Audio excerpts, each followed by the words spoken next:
കുടുംബത്തിന് ചെലവ് കൊടുക്കുന്നില്ലേ? നമ്മളെ കുടുംബത്തിന് എല്ലാ മാസവും ഞാൻ എൻ്റെ ഉമ്മക്കും ഞാൻ എൻ്റെ ഫാമിലിക്കൊക്കെ ഒരു പൈസ കൊടുക്കും. അവർക്ക് ആവശ്യമുണ്ടോ ഇല്ലയോ? എന്തുകൊണ്ടാ? എൻ്റെ ഉത്തരവാദിത്വമാണ്.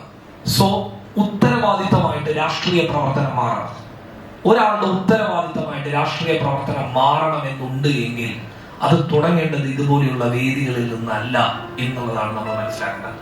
ഒരു കുട്ടി സ്കൂളിൽ പഠിക്കുന്ന ആ സമയത്തടക്കം അവന് പൊതുബോധത്തെക്കുറിച്ചും രാഷ്ട്രീയ പ്രവർത്തനത്തെ കുറിച്ചും പഠിപ്പിക്കുന്ന സിലബസുകൾ ഉണ്ടാവണം എന്നുള്ളതാണ്. വിദ്യാഭ്യാസം എന്ന് പറയുമ്പോൾ സ്വാഭാവികമായിട്ട് സ്കൂളിലും കോളേജുകളിലും എടുക്കുന്ന ബിരുദമാണ് എന്നുള്ള ധാരണ മാറ്റണം. അതല്ല എന്നുള്ളതാണ്. നമ്മൾ ഒരു സമൂഹത്തിൽ ജീവിക്കുമ്പോൾ ആ സമൂഹത്തിന്റെ പൾസ് മനസ്സിലാക്കാത്ത ഒരു മനുഷ്യന് ഇനി എന്ത് എഡ്യൂക്കേഷനും എന്ത് ബിരുദം ഉണ്ടായിട്ടും അവൻ ഈ നാടിന്റെ പൾസ് അറിഞ്ഞിട്ട് മാറ്റം കൊണ്ടുവരാൻ പറ്റില്ല.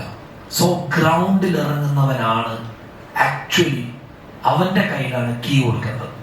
അവനായിരിക്കും പൾസ് മനസ്സിലാക്കാൻ പറ്റുന്ന ഒരാൾ. അവൻ എഡ്യൂക്കേഷൻ ഉണ്ടെങ്കിൽ വിപ്ലവം ഉണ്ടാകും.